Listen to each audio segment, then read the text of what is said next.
Hey guys, Skirt here. I'm back with another video, and today we're going to be talking about Friday Night Smackdown. We are back with the same type of ending for Smackdown, but it's okay. It progresses the storyline. Now, Smackdown started off with the bloodline, and surprisingly enough, Jey Uso, which was a very shocking moment because, number one, I expected Jey to be in the lab trying to prepare for his match Monday, not trying to start problems for your match on Monday. But also, I expected him to stay away just because he told Jimmy no. Like, he told Jimmy flat out, no, leave me alone. So I didn't expect him to go to his show. Like, I didn't expect that. But it really goes with Jey's character that he really, you know, even though he's away from his family, he still loves his family. And he wants the best for his family, even though his family didn't want the best for him going. But y'all know I'm scared now. I'm scared now because Monday, at first they was fine with I think they were fine with just letting Jey be Jey, because Solo was like, they don't even want nothing to do with you, to Roman and Jimmy. So I thought that was gonna happen, but no. And then Jey gets his right hand man out and says, if you keep looking at me, Jacob, it's gonna be a problem. So I'm just sad because I feel as though we might have to prepare for Jey to lose that belt. And I'm just hoping that this would just give him credibility that the Braun Breaker thing was not a fluke and Jey really can go. But now I don't know. I just don't. Possibly Roman and Jimmy can come up to Raw, which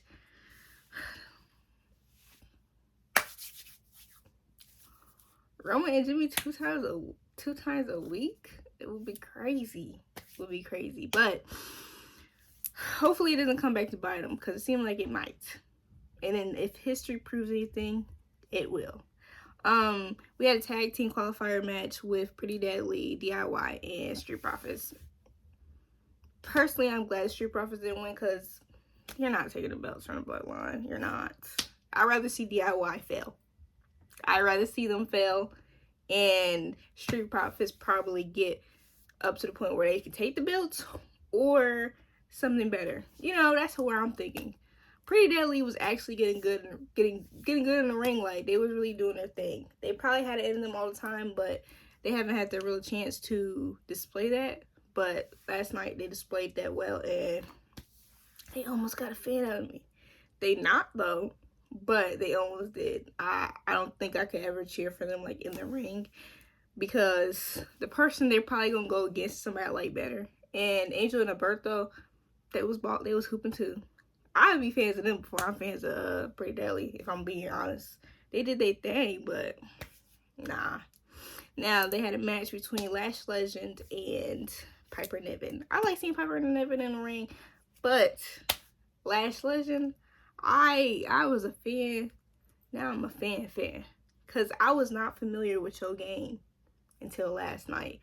I mean, I think I seen a clip of her RHODES, but I was like, I don't know. I don't know if that was really going to be, I didn't know if that was a fluke type of thing, but it was not a fluke. She really built like that. She's really built like that. And I think that if any of the girls in NXT tag teams to get called up, it would be them.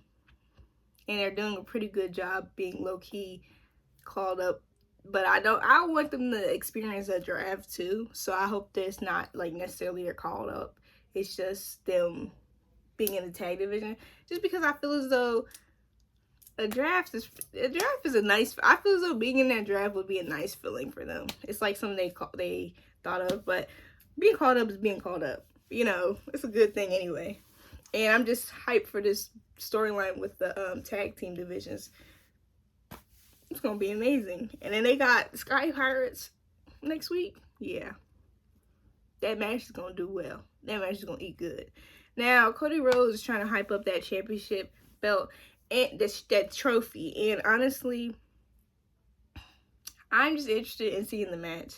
And I just hope they kind of do put a little bit more into the match promos. Like, I don't want Gunther to say that he respect you. I don't want to see him do it. Like, no. And then CODY saying that everybody fears Gunther. I don't think everybody fears Gunther. They just recognize him. Like, fear is a crazy thing to say. I don't think people fear that man. I don't think they fear him. Fear is a different type of person. Fear is a different type of person. But also, like, he doing what he can.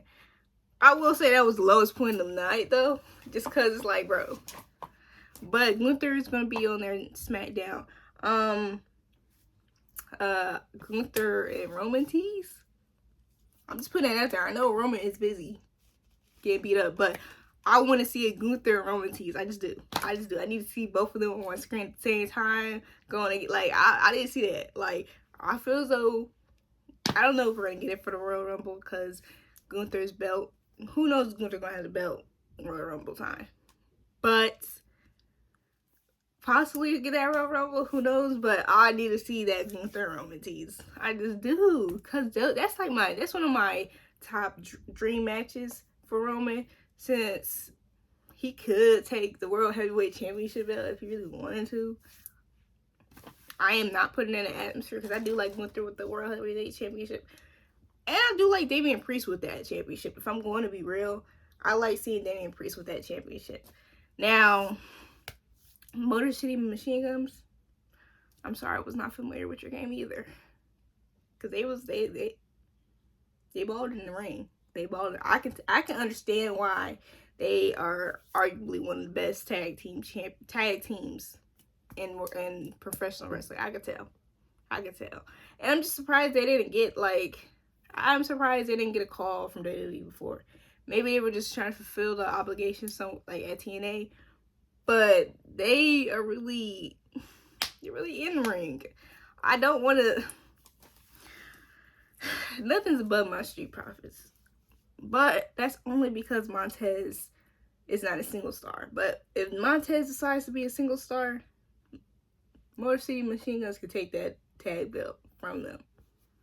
They just can't. I ain't that attached to it now. But I'm excited to see. DIY Motor Machine. What, y'all know what I'm talking about. I'm excited to see that. Naomi and Bayley against Nia and Candice LeRae. I like the fact that Candice LeRae was able to get in the ring and actually pull out a win just because she's a speed champion, and y'all know y'all don't see them on the regular shows, but I feel as though they should still get a little bit of attention. Even if though that is a Twitter belt, they should still get a little attention. I am personally one of those people where I don't want Naomi to continue with these little tag teams with Bayley. It doesn't do anything for me. If we're gonna get a heel turn out of this anytime soon, I don't really want them to be tagging with each other all the time. Like, if Naomi wants to get a tag, like, I guess she can't tag with Jade and Bianca, but like, it just puts her in the same story. But at least she ain't get pinned. Billy ain't never gonna get no pin, bro. She been searching for a pin and she ain't getting one recently. I ain't mad at it. At all. But our main event, Solo and Roman had their face off, which people are talking about how because of the ending was the same as it been. I feel they basically saying that the storyline is kind of getting stale and slow. But, like, it's the point of, it is a slow burn. It's a slow burn. You're not going to get what you want instantly. Then it's not going to be a long-term storyline, or it's not going to be anything different than what you've already had. Now, so, Roman was pouring his heart out to Solo. And a lot of people were saying that Roman was, in pouring his heart out, he was trying to still be manipulative. But I feel as though it's a mix. I think he honestly wants Solo. I think he wants his family back because of all what has been lost. But at the same time, he wants to be his position because he feels though, because he is the original tribal chief. He is the OTC. Like, I think that that's what it is. It's a mixture of him still trying to balance the two. Because Solo was like, all you gotta do is acknowledge me. And Roma acknowledged him. we would not see Roman of the past, even in all his little manipulative stuff. He gave Jay the Ulu-Follow one time, but he never acknowledged Jay. He never said, "I acknowledge you, Jay." I ain't no, he didn't. So him acknowledging Solo, to me, I feel as though that is a change in character a little bit, but also he said, "Or else what?" was real. I feel as though that's real, and that's not necessarily. I don't think that's necessarily Tribal Chief Roman only. I feel as though, like, bro, you are a little bro, and you over here talking to me like you big bro. You didn't even get the Ulu-Follow legally, and you gonna talk to me like you crazy? That's what I was getting. That's how I was feeling. But you know what? You know what? It can be either way. I'm still wrong for Roman, and Roman literally took out all of them. He took out all of them. After he seen Jimmy, he took out all of them. Which I'm feeling some way. Why Jimmy gotta get jumped backstage? So technically, Jimmy got jumped backstage. Jay was backstage, and Jay said that ain't none of my business. They was eating and everything. Jay was like, that ain't none of my business. And he was backstage. I respect the dedication to my own business, okay? It seemed like he's trying to be in the outside of it, but still kind of help out. But something tells me he's not going to be in the outside anytime longer.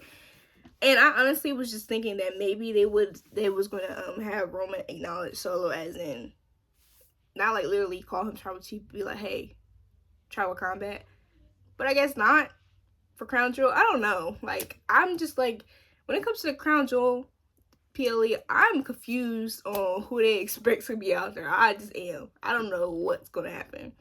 I really think that I thought we was going to have Tribal Combat. And then, depending on, like, I think Roman gets it back, but then Solo being Solo, he jumps Roman and takes the Ulu-Follow back at Crown Jewel. So there's technically no development, but at the same time, legally, the Ulu-Follow still is his legally, but at the same time, somebody's gonna be upset, and that leads up to War Games. That's how I'm feeling. Now, of course, you guys might get a little video about, you know, what I think gonna happen for Crown Jewel, what I think is gonna happen with the Bloodline story, but not today. But thank you for watching. Please like, comment, share, and Randy Orton basically says I need a match with KO because KO had a little video, which I saw on the internet when KO posted, and he said he wasn't feeling appreciated by WWE and that he didn't know he was gonna come back, but he felt betrayed by Randy. And I feel him. I feel KO to a certain extent. You shouldn't put your hands on Randy because Randy didn't mean to put his hands on you. But Randy wants a match with KO at Crown Jewel, which I feel as though it's going to be good. It's going to be good. And I just hope Randy and KO get back together. I hope they get back together because it makes sense for them to technically be against Cody because he is the one with the belt. He is the target. And he's not necessarily innocent in this situation from my point of view. But Randy's going to have to go to Triple H for this match. So maybe he pops up on him. Goes. Instead of Triple H popping up on him at his house, Randy's going to pop up at him on his house. But thank you for watching. Please like, comment, share, and subscribe. Please turn on your post notifications as well. Thank you. Bye.